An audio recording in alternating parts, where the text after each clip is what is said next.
Marcus Chen wiped the sweat from his forehead as he guided the metal detector across the barren landscape of what used to be downtown Phoenix. The glassing had happened 3 years ago, when the Cathari Empire decided humanity needed to be taught a lesson about expanding beyond their home system. What they left behind was a world of crystallized sand and melted cities. But Marcus had learned that sometimes the alien weapons created unexpected results. The detector's steady beeping suddenly shifted to a rapid chirping that made his heart race. After months of finding nothing but fused metal and worthless debris, this was different. The signal was strong, consistent, and deep. Marcus dropped to his knees and began digging with his worn shovel, the crystalline sand sparkling in the harsh afternoon sun.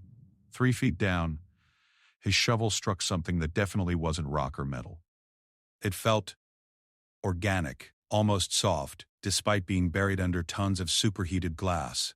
Marcus switched to his hands, carefully brushing away the crystal fragments. What he found made him sit back in shock. It was a face.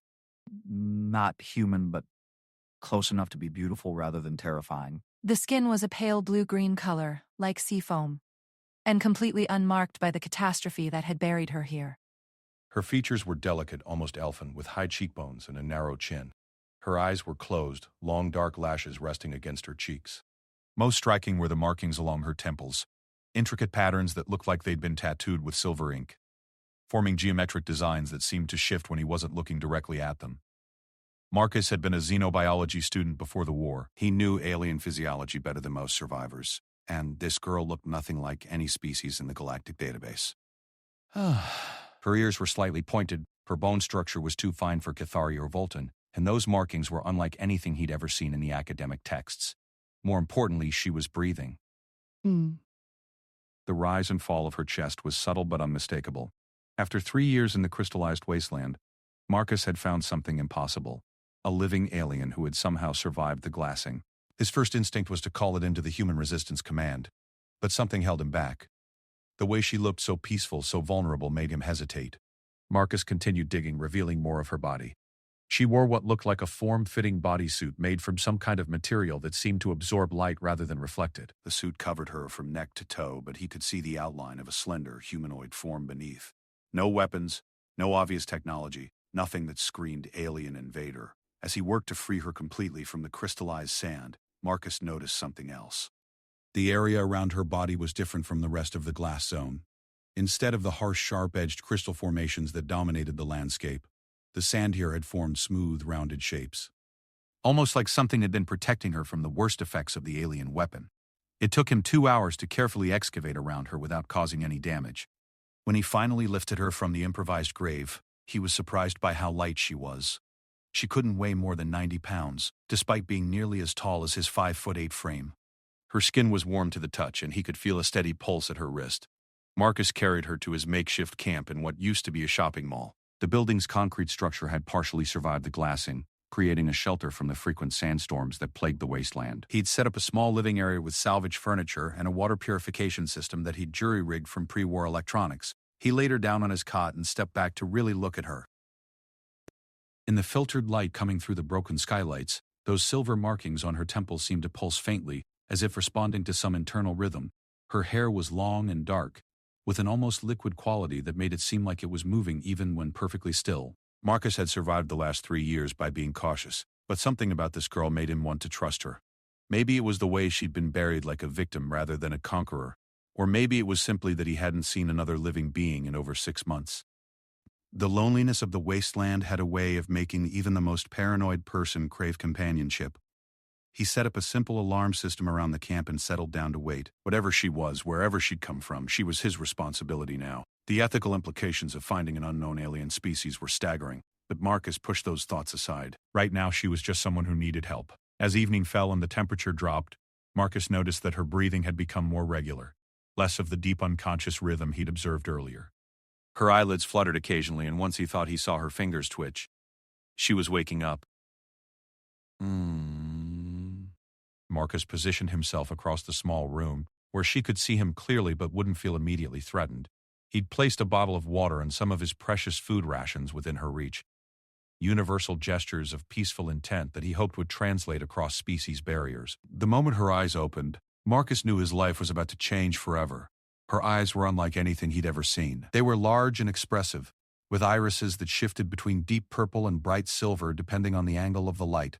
When she first looked at him, there was confusion, then fear, then something that might have been curiosity. She sat up slowly, her movements fluid and graceful despite having just regained consciousness. They stared at each other for a long moment, neither moving. Marcus could see her taking in her surroundings, cataloging potential threats and escape routes with the quick intelligence of someone trained to survive. When her gaze returned to him, he raised his hands slowly, palms out, in what he hoped was a universal gesture of peace. "I'm not going to hurt you," he said softly, keeping his voice calm and steady. "My name is Marcus. I found you buried in the sand." She tilted her head at the sound of his voice, those remarkable eyes studying his face intently. When she spoke, her voice was musical, with an accent he couldn't place and words he didn't recognize. The language was fluid and complex, with tonal qualities that reminded him of singing. Marcus shook his head apologetically and pointed to himself. "Marcus," he said clearly. Then he pointed to her with a questioning expression. Understanding flickered in her eyes. She touched her chest and said something that sounded like Zara or Sara. The alien phonemes made it hard to be sure. Marcus smiled and repeated it back to her, and she nodded approvingly. Over the next hour, they managed to establish basic communication through gestures and simple words. Marcus shared his water and food, and was relieved when she accepted both without hesitation. She seemed to understand that he'd rescued her, though from what? He still wasn't sure. As they sat across from each other in the growing darkness, Marcus found himself studying her more carefully. Those silver markings on her temples definitely pulsed with a faint light, and he could swear they responded to her emotional state. When she seemed confused, they flickered rapidly. When she relaxed, they settled into a steady, calm rhythm. She was equally curious about him, reaching out hesitantly to touch his hand and examining his skin with fascination. Her fingers were slightly longer than human normal, with what looked like small scales along the knuckles. When she touched him, he felt a strange tingling sensation, as if there was some kind of energy transfer happening. Marcus pulled out his tablet and showed her pictures of the area before the glassing, the bustling city that Phoenix used to be, with its towers and highways and millions of people. Her eyes widened as she scrolled through the images, and he could see her making connections between the prosperous city in the photos and the crystallized wasteland outside. When he showed her pictures of the Cathari warships and the moment of the glassing itself, her reaction was immediate and visceral. She recoiled from the tablet as if it had burned her, and those temple markings flared bright silver. She spoke rapidly in her musical language, and though Marcus couldn't understand the words, the tone was unmistakably one of distress and anger. She knew about the glassing. More than that, she had strong feelings about it. Marcus spent the rest of the evening trying to piece together her story through their limited communication. She seemed to understand that the Cathari had done this, and her reaction suggested she was no friend of theirs. When he showed her star charts on his tablet, she pointed to several systems he didn't recognize, far beyond the current boundaries of known space. By the time they settled down to sleep, Marcus had more questions than answers. Who was she? Why had she been buried in the sand? How had she survived the glassing when even the hardiest Earth life had been vaporized? And most importantly, what was he going to do with her? As he lay on his bedroll watching her sleep on his cot, Marcus made a decision that surprised him. He wasn't going to turn her in to the resistance, at least, not yet. Something about her story didn't add up, and until he understood what that was, he was going to keep her secret. The girl, Zara, he decided to call her. Shifted in her sleep, and those temple markings pulsed once with a soft silver light. In the morning, he would try to learn more about her and where she'd come from. Tonight, for the first time in months, Marcus Chen fell asleep knowing he wasn't alone in the world. What he didn't know was that his decision to trust her would soon put both of them at the center of a conflict that would determine the fate of humanity itself. The thing he'd thought was treasure buried in the sand was actually the key to either mankind's salvation or its complete destruction, and she was just beginning to remember who she really was. Marcus woke to the sound of singing. The voice was hauntingly beautiful, rising and falling in patterns that seemed to resonate in his chest. He sat up slowly, careful not to make any sudden movements, and saw Zara sitting cross-legged on the floor near the broken window. Her eyes were closed, and those silver markings on her temples were glowing steadily as she sang in her liquid alien language. As he watched, something impossible began to happen. The crystallized sand around her feet was moving, reshaping itself into smooth, organic curves. Small fragments were lifting into the air, spinning slowly as they formed delicate geometric patterns before settling back down. It wasn't magic. Marcus's scientific mind rejected that immediately. but it was clearly some kind of technology beyond human understanding. When she finished her song, the markings faded back to their normal silver, and the sand settled into its new configuration. Zara opened her eyes and looked directly at him, as if she'd known he was watching the entire time. "Good morning," Marcus said carefully. He'd been thinking about their communication problem all night, and he had an idea. He pulled out his tablet and opened the language learning app he'd used in college. It had basic vocabulary in over 50 languages, including the major alien tongues from the galactic database. He pointed to himself and said human while displaying the word on the screen. Then he pointed to her with a questioning expression. Zara studied the tablet with intense concentration.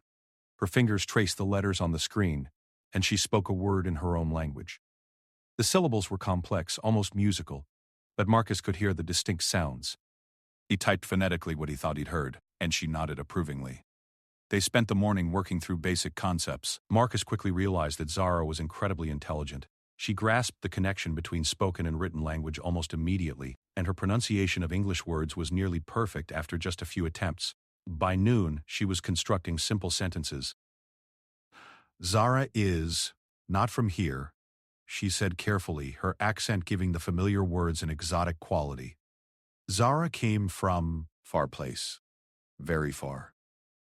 "The stars?" Marcus asked, pointing up at the sky. She nodded, but her expression grew troubled. "Stars, yes, but Zara not remember everything." "Head is cloudy? Unclear?" Marcus felt a chill of recognition. Memory loss after trauma was common enough in humans, but for an alien who'd been buried for 3 years, it could mean anything. "What do you remember?" Zara was quiet for a long time. Those temple markings pulsing slowly as she thought. "Remember? Flying. Fast flying through darkness. Remember? Afraid. Very afraid. Remember? Falling." She touched the markings on her temples. "These help remember, but damaged? Broken?" She stood up and walked to where she'd been sitting that morning. The sand patterns she'd created were still there, formed into what looked like a star map. Marcus knelt beside her as she pointed to different sections. "Home," she said, indicating a cluster of spirals near the center. "Cathari," she spat, pointing to another area that made her markings flicker with what was clearly anger. Then she pointed to a third section, more isolated, and said something in her own language that sounded like a curse. "What's that last one?" Marcus asked. Zara's expression darkened. "Bad ones. Worse than Cathari." They...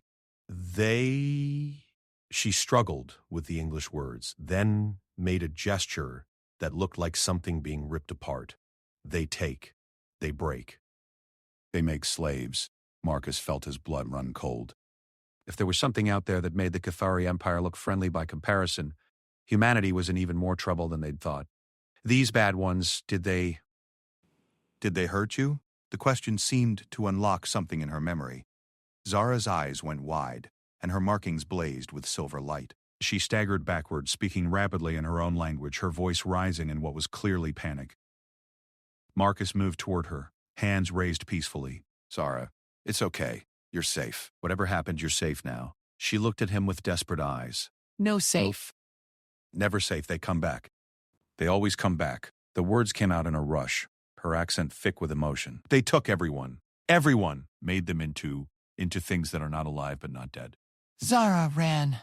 Zara hid, but they found her. They always find. The picture was becoming clearer, and Marcus didn't like what he was seeing. Zara wasn't just a random alien who'd gotten caught in the glassing. She was a refugee, running from something that had destroyed her people. "How long ago?" he asked gently. "Time is hard to say. Many cycles. Many, many cycles."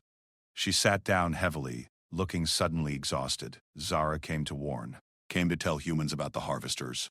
But crash. Ship broken. Zara broken. And then..." She gestured at the crystallized landscape outside. "The harvesters," Marcus repeated. "That's what you call the bad ones?" Zara nodded. "They harvest life. Take everything that lives and makes it serve them. They do not kill quickly like Cathari. They keep alive but change. Make into, extensions of themselves." She shuddered. "Zara's people, they fought. Strong fighters, good with... She touched her temples, clearly searching for words. "With that," Marcus pointed to the sand patterns. "That singing thing you do? Yes. Zara's people, they sing to matter. Make it move, make it change. Very useful for, she paused, thinking. For making things, for building, for healing, for healing.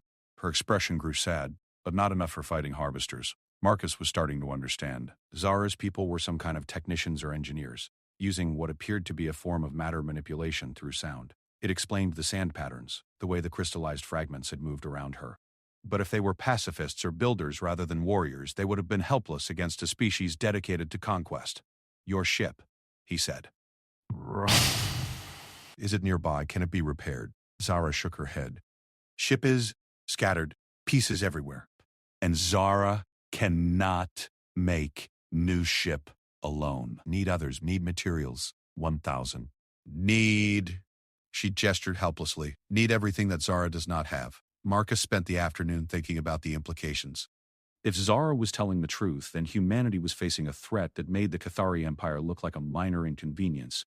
These harvesters didn't just conquer planets, they consumed them entirely, turning every living thing into an extension of their collective will.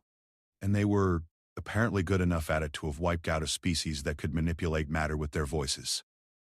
But Zara's presence also represented an opportunity. Her people's technology was clearly far in advance of anything humans had developed, and she seemed willing to share information. The question was whether the human resistance would see her as an asset or a threat. As evening approached, Marcus made a decision. I need to contact my people, he told her. Other humans who are fighting the Cathari. They need to know about the harvesters. Zara looked alarmed. They will trust Alien? They will not think Zara is enemy? It was a fair question. The Resistance had been fighting for their lives against alien invaders for 3 years. Their first reaction to finding another alien would likely be to shoot first and ask questions later. I'll make sure they understand, Marcus promised, but they need to know what's coming. Zara was quiet for a long time, those markings pulsing as she thought. Finally, she nodded. Zara will go with Marcus Human. We'll try to help, but if they try to harm Zara, she didn't finish the threat. But Marcus saw her glance at the sand pattern she'd created. He remembered how effortlessly she'd moved the crystallized fragments, and realized that her people's gift might be more versatile than she'd let on.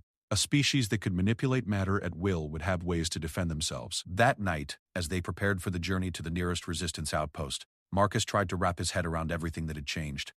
24 hours ago, he'd been a lonely scavenger looking for salvage in a dead city. Now he was harboring an alien refugee who might be the key to saving humanity from an even worse fate than the Cathari occupation.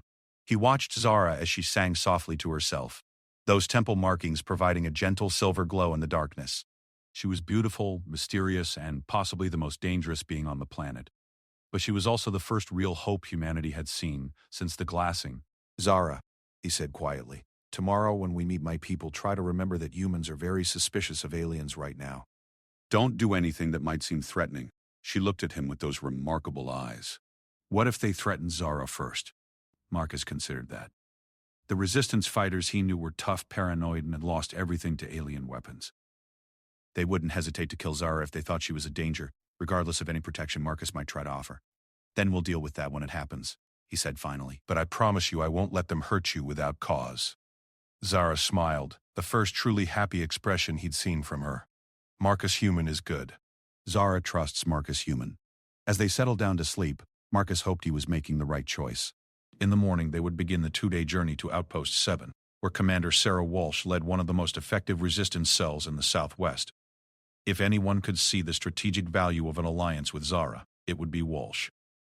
But Marcus knew that the meeting would determine not just Zara's fate, but possibly the future of the war itself.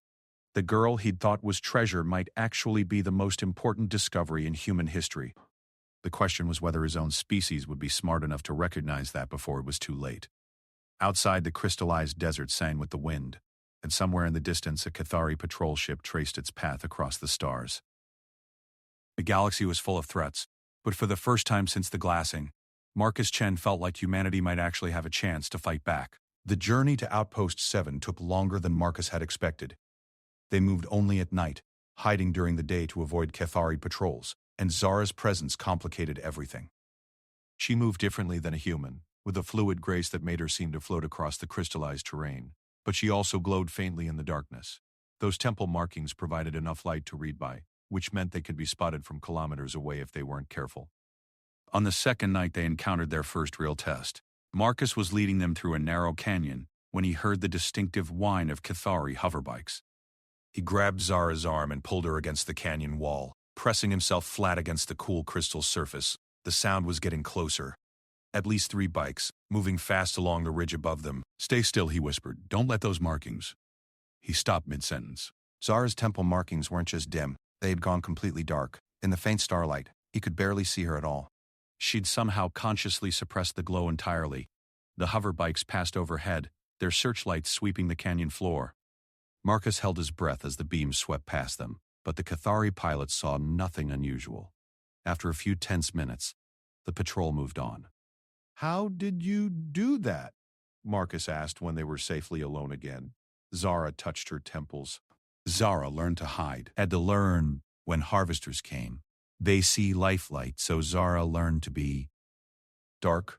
Her markings flickered back to their normal silver glow. But his heart makes Zara feel disconnected, empty. The revelation that she could suppress her bioluminescence made Marcus realize how much about her abilities he still didn't understand. It also raised uncomfortable questions about what else she might be capable of that she hadn't mentioned.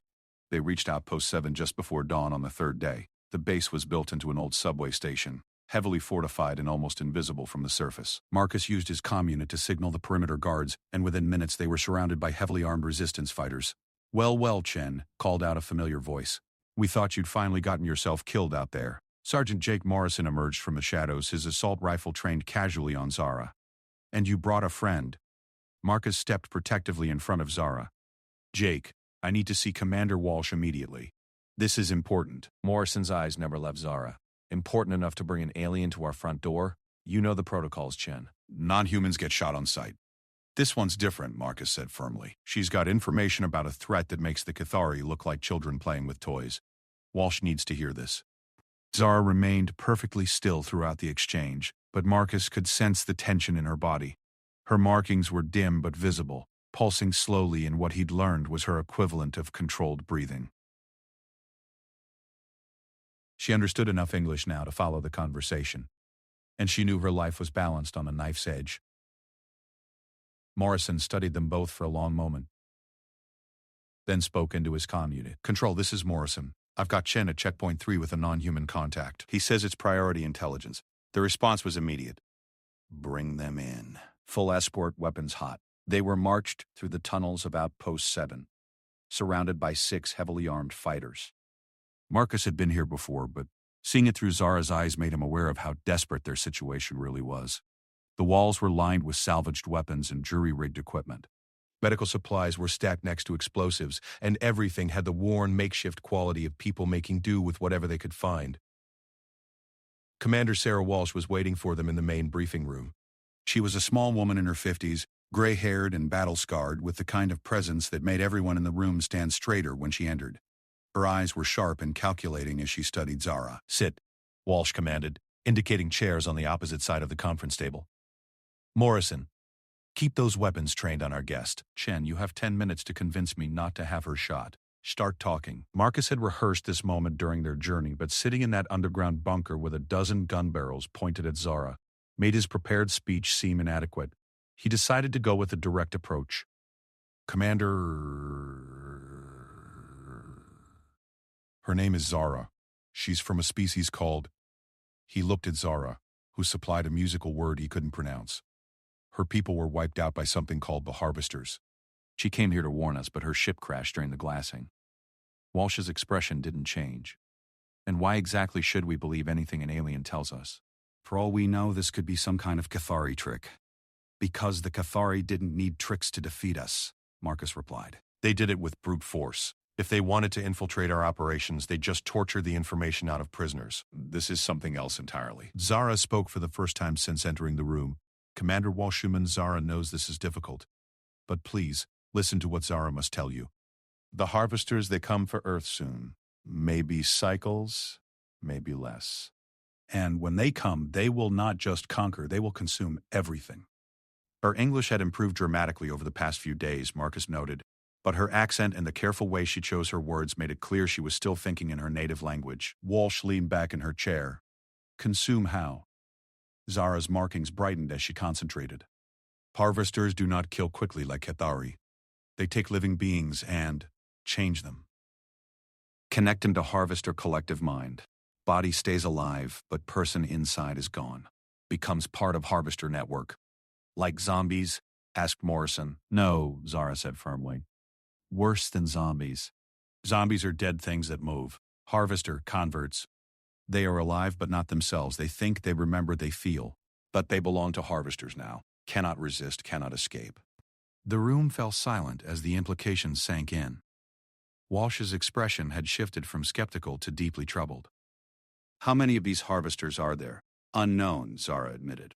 They started as single species but have absorbed thousands of others. Each species they consume makes them stronger, gives them new abilities. They have been growing for many, many cycles. Marcus pulled out his tablet and showed Walsh the star map Zara had created in the sand. She says her people had some kind of matter manipulation technology. They were peaceful, but they were also more advanced than anything in the current galactic database. And the Harvesters wiped them out completely. Walsh studied the star map for several minutes. These Harvesters? What do they want? Territory? Resources? Life, Zara said simply. All life, everywhere. They believe that individual consciousness is inefficient, wasteful. Better to have all minds connected working as one. They think they are improving the universe by removing chaos of separate thoughts. And they're coming here? Zara nodded gravely. Harvesters expand in circles, consuming everything in their path. Earth is in their path. Zara's calculations show they reach this system in perhaps 50 of your years. 50 years, Walsh mused. That's not much time to prepare for something like this. What kind of defenses did your people have? We sang to matter, Zara said. Made it move. Made it change form. Very useful for building, for healing, for making tools. But Harvesters, they learn quickly. They studied our songs, found ways to block them, and she struggled for words. They had ships that thought for themselves, ships that could adapt faster than we could, change our songs. Marcus had been thinking about this during their journey. Commander, if the Harvesters are as dangerous as she says, then our war with the Cathari becomes irrelevant. We need to start thinking about a completely different kind of threat. Walsh was quiet for a long time, studying Zara with calculating eyes. Finally, she spoke. Assuming we believe you, what exactly are you proposing? That we make peace with the Cathari to fight these Harvesters? Cathari will not make peace, Zara said sadly. They are too proud, too certain of their superiority. But humans are different. Humans are innovative, adaptable. Zara thinks humans might find ways to fight that others could not. What makes you so confident about human abilities? Morrison asked suspiciously. Zara smiled, and for a moment her alien features seemed almost familiar. Because Zara has been watching Marcus Human for 3 days. He is brave but not foolish, creative but not reckless. He thinks about problems from new angles. If other humans are like Marcus Human, then maybe there is hope. Walsh stood up and began pacing. Let's say we accept everything you've told us. What do you want from us?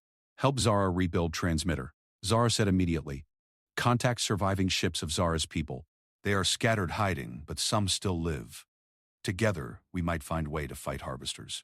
Or at least delay them long enough for humans to prepare. And in exchange, Zara will share what knowledge remains. Help humans understand Harvester technology, their tactics, their weaknesses. We'll teach humans to sing to matter, if humans can learn. Marcus felt a surge of excitement. The technology Zara was offering could revolutionize human industry, medicine, even warfare. But he could also see the suspicion in Walsh's eyes. After 3 years of fighting for survival against alien oppressors, the idea of trusting another alien was almost unthinkable. I need time to think about this, Walsh said finally. And I need to contact the other cell leaders. A decision like this isn't mine alone to make. She looked directly at Zara. In the meantime, you'll be our guest, comfortable but confined. Zara nodded. Zara understands. Trust must be earned. As they were escorted to a secure holding area, Marcus wondered if they were making progress or just delaying the inevitable. The Resistance had been fighting a losing war for 3 years.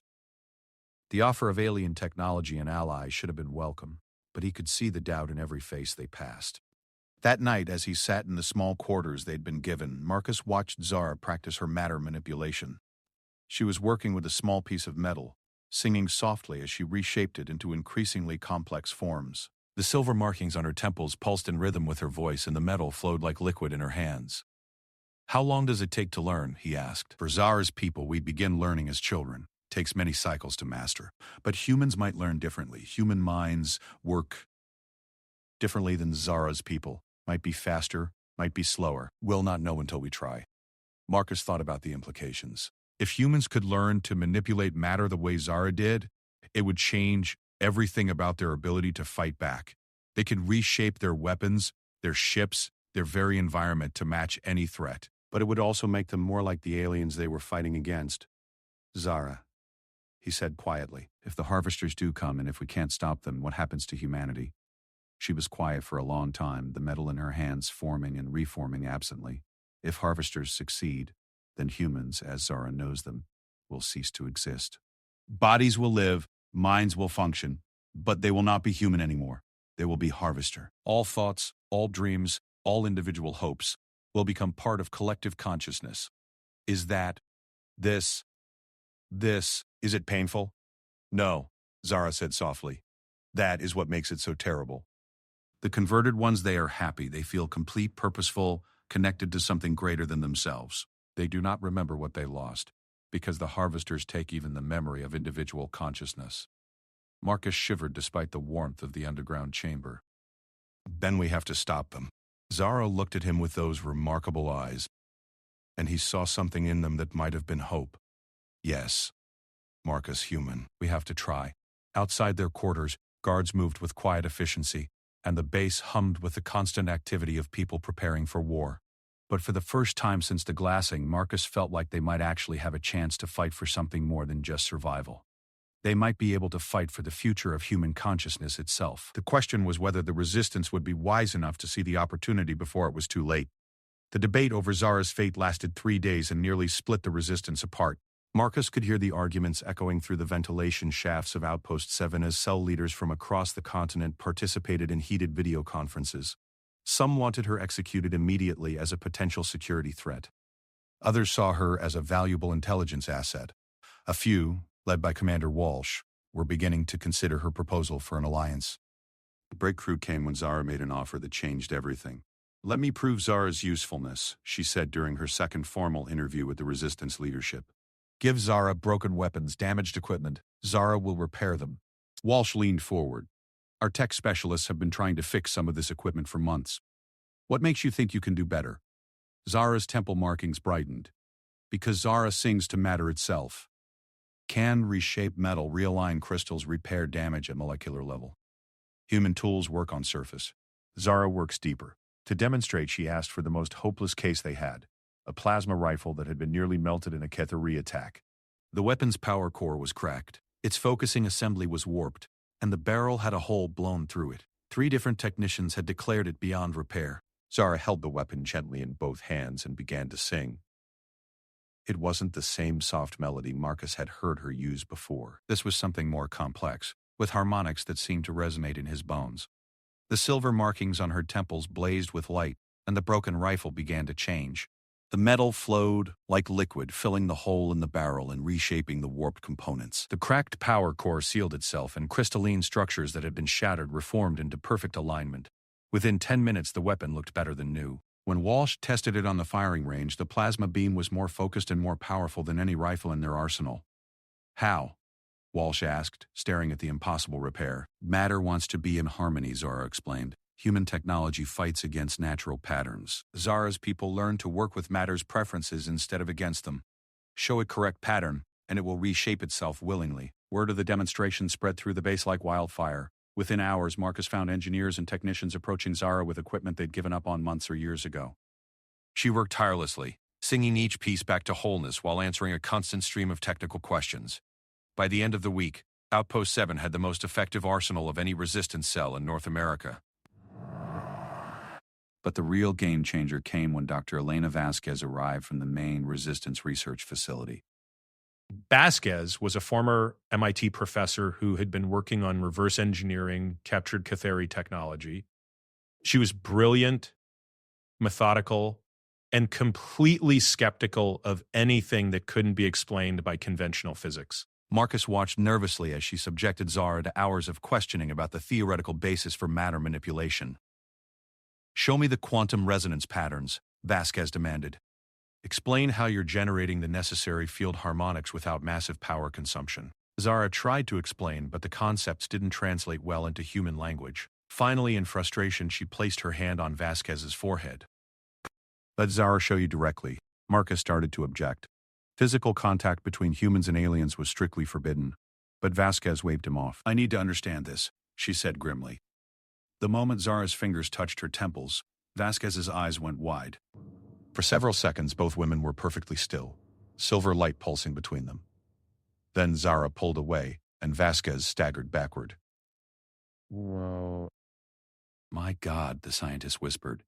"It's not technology at all. It's a form of consciousness that can directly interface with quantum fields. You're not using tools to manipulate matter. You're convincing matter to reorganize itself." Zara nodded. "Yes, humans understand machines, but Zara's people understand. Cooperation? We work together with universe instead of trying to control it." Over the following days, Vasquez worked with Zara to develop a theoretical framework that human scientists could understand. What emerged was revolutionary, a completely new approach to physics that treated consciousness as a fundamental force rather than an emergent property of complex matter. If we can learn even a fraction of this, Vasquez told Walsh excitedly, we could revolutionize every aspect of our technology. Energy production, manufacturing, medicine, space travel, everything. Walsh remained cautious. "And what about weapons? Could this help us fight the Cathari more effectively?" Zara's expression grew troubled. "Yes, but Zara's people tried to make weapons from matter singing. It is possible, but very dangerous. When you use harmony to create disharmony, it corrupts the singer, changes them, makes them more like the destructive forces they create." "Explain," Walsh commanded. "Matter singing is about cooperation, about finding balance. War is about dominance, about destroying balance. Use matter singing for violence too much, and the singer begins to think like violence, begins to see everything as something to be destroyed rather than harmonized." Vasquez looked up from her notes. "Like a psychological feedback loop. The tool shapes the user." "Exactly," Zara confirmed. "This is why Zara's people were not good at war. We could make terrible weapons, but using them would make us into terrible people. Better to die as ourselves than live as monsters." Marcus felt a chill at her words. The power Zara was offering came with a price, the risk of losing their humanity in the process of defending it. But given the choice between certain destruction by the Cathari and possible corruption through alien knowledge, the answer seemed clear. The turning point came when they received word that the Cathari were planning a major offensive against the resistant strongholds in the Rocky Mountains. Satellite reconnaissance showed 3 battle groups moving into position, with enough firepower to wipe out every human settlement in the region. "We need every advantage we can get," Walsh announced at the emergency command meeting. "Vasquez, how quickly can you put together a training program for this matter manipulation technique?" "Give me 2 weeks with a dozen volunteers, and I can teach them the basics," Vasquez replied. "But, Commander, Zara is right about the risks. This isn't just a new weapon, it's a fundamental change in how we think about reality itself. Some of our people might not be able to handle it." Walsh looked around the table at her officers. "Volunteers only. Full disclosure about the risks. And Zara stays with the training group at all times to monitor for any negative effects." She turned to Zara. "You understand that if any of our people are harmed by this process, our alliance ends immediately?" Zara nodded solemnly. "Zara understands. We'll do everything possible to keep humans safe while they learn." The training program that followed was unlike anything in human history. 12 volunteers, including Marcus, spent their days learning to perceive matter as a living system rather than an inert collection of atoms. Zara guided them through meditation exercises designed to expand their consciousness beyond the boundaries of their individual minds. The first breakthrough came when Sergeant Morrison successfully reshaped a simple piece of metal. The gruff soldier had been skeptical of the entire process, but when he sang a tentative melody and watched the metal flow into a new configuration, his worldview shifted dramatically. It's like "Like it wants to be something different," he said wonderingly, like it's been waiting for someone to show it how. Marcus found the learning process both exhilarating and terrifying. When he successfully manipulated his first piece of matter, he felt a connection to the universe that was almost overwhelming. For a brief moment he could sense the quantum patterns that held reality together. The underlying harmony that Zara's people had learned to work with rather than against. But he could also feel the temptation to use that power destructively. When Morrison suggested they test the technique on weapons, Marcus felt an urge to see just how much damage he could cause with his new abilities. It was Zara who stopped them, her markings flaring with alarm. "No," she said firmly. "Not yet. Humans are learning fast but also learning dangerous patterns. Must master harmony before attempting disharmony, or we'll lose selves in process." Dr. Vasquez agreed. Her monitoring equipment showed distinct changes in the volunteers' brain patterns during matter manipulation.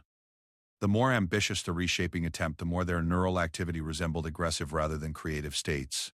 "We need time to develop proper training protocols," she told Walsh. Rushing this could be catastrophic. But time was something they didn't have. The Cathari offensive was only days away, and the resistance needed every possible advantage. Walsh made the difficult decision to deploy the partially trained volunteers against the alien forces. Despite the risks, Marcus found himself leading a squad of matter singers into their first real combat test. Their mission was to sabotage the Cathari supply lines by reshaping their equipment from the inside out. It was dangerous, but it was also their best chance to prove that humanity could learn to fight on equal terms with their alien oppressors. As they moved through the darkness toward the Cathari encampment, Marcus reflected on how much had changed since he'd first found Zara in the crystallized sand. What had started as a simple rescue had become the beginning of humanity's transformation into something new. Whether that transformation would save them or damn them remained to be seen. Zara moved beside him through the night, her markings dimmed to avoid detection. She had volunteered to come along despite the obvious danger, claiming that the Matter Singers would need her guidance during their first combat application of the technique. "Are you afraid?" Marcus asked quietly. "Yes," she admitted. "Afraid of what humans might become if they use this power wrongly. Afraid of what happens to both our species if we fail, but also hopeful. Humans learn faster than any species Zara has encountered, maybe fast enough to master harmony before harvesters arrive." Marcus thought about the approaching threat of the harvesters, still decades away but already casting a shadow over their efforts. If they could prove that humans and Zara's people could work together effectively, it might be possible to build the kind of alliance needed to face that ultimate challenge. But first they had to survive the next few hours. The Cathari encampment appeared ahead of them, lit by the harsh blue glow of alien technology. Somewhere in that complex of tents and vehicles was the communication array that coordinated the entire offensive. Their job was to reshape it from within, turning the Cathari's own equipment against them. Marcus checked his makeshift team of Matter Singers one last time, then signaled for them to begin their approach. The next few hours would determine whether humanity's new alliance with an alien refugee would save them or destroy them. Either way, the galaxy would never be the same. The sabotage mission should have been simple.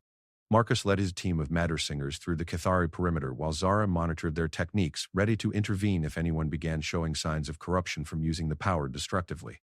They reached the communication array without being detected, and Morrison began the delicate process of reshaping the alien hardware from within.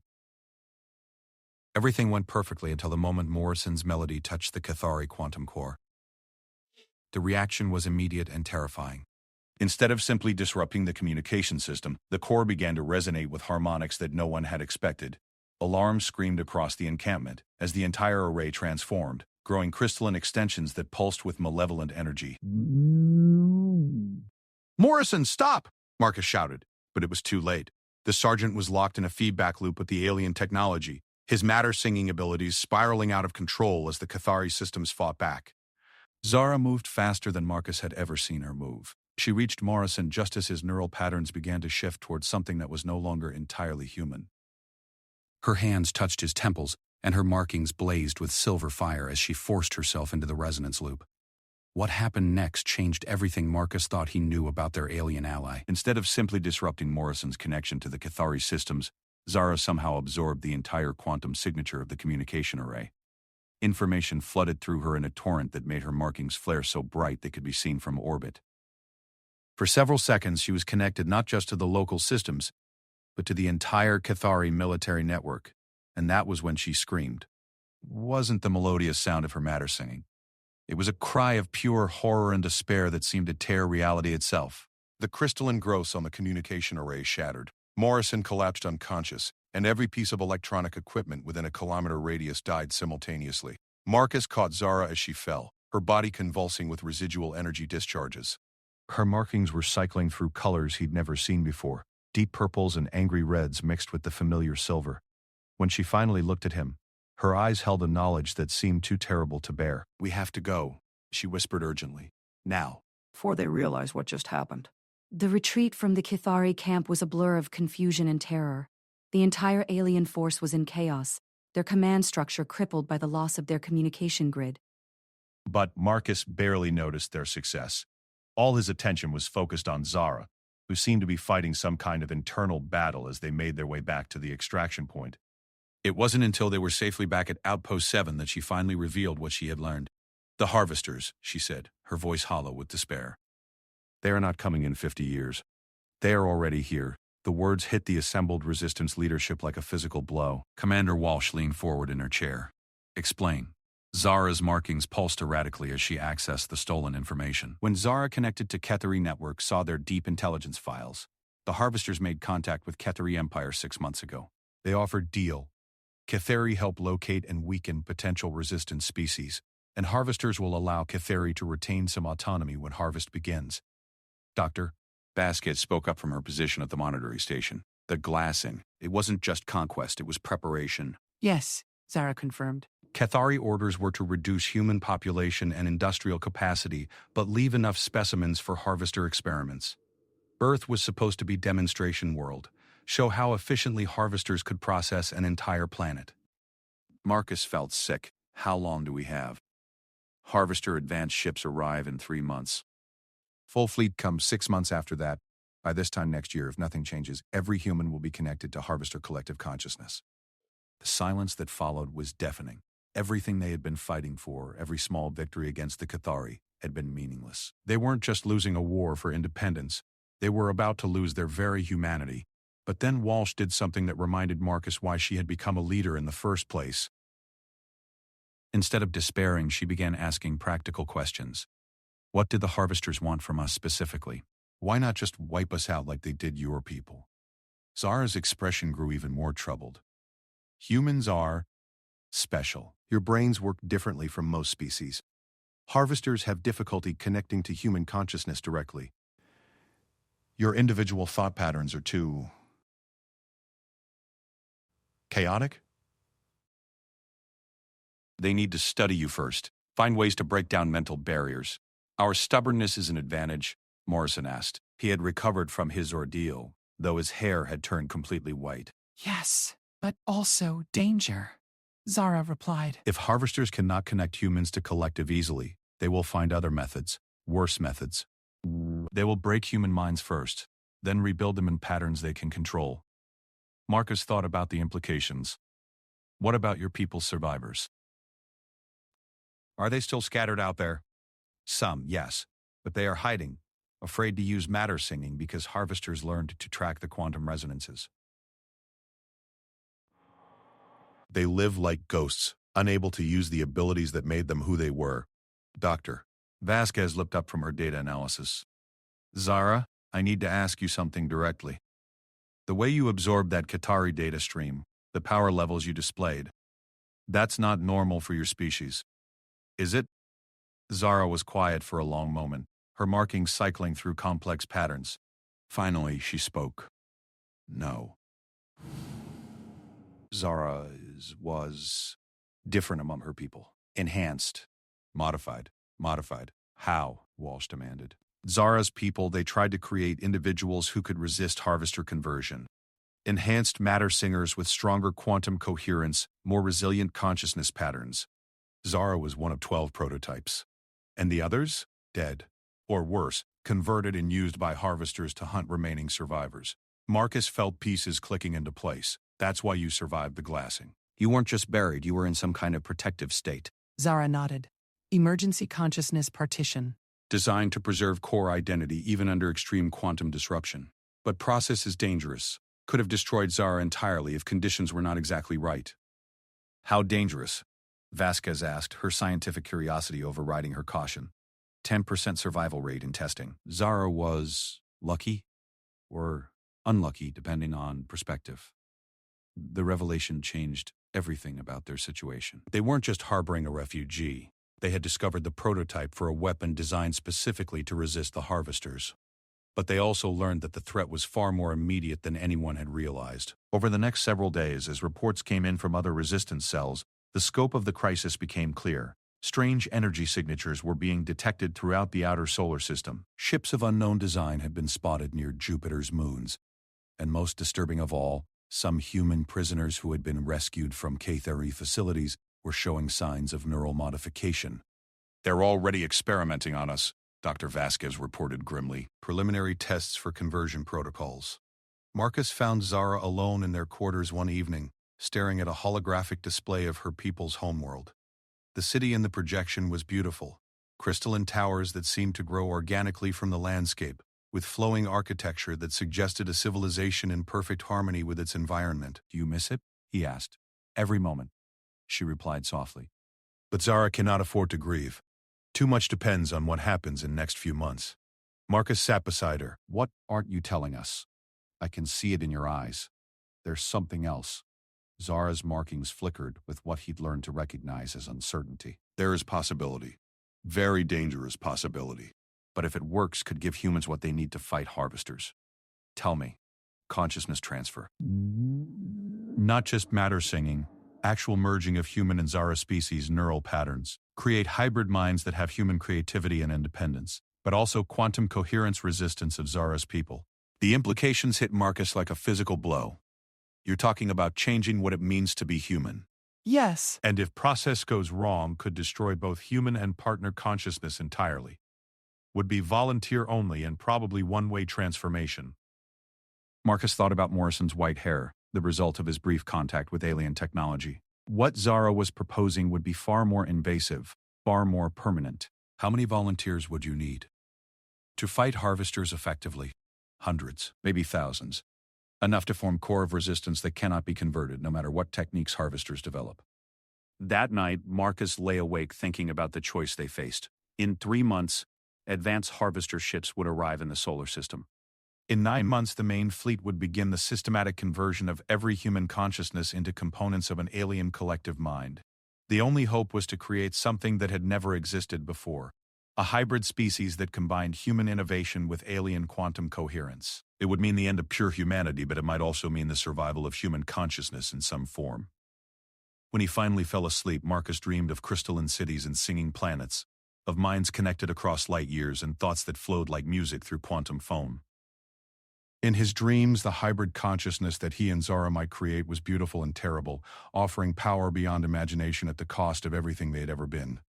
When he woke, he found Zara watching him with those remarkable eyes, and he realized that she had been sharing his dreams. The connection between them was already stronger than either had admitted, and perhaps that was where their salvation would begin. "When do we start?" he asked simply. Zara smiled, and for the first time since he'd found her buried in the crystallized sand, it was a smile without sadness.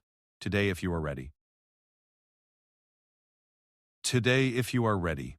Tomorrow, there may not be time. Outside their window, Earth continued its ancient rotation around a sun that would soon witness either the birth of something new and wonderful or the final extinction of human consciousness.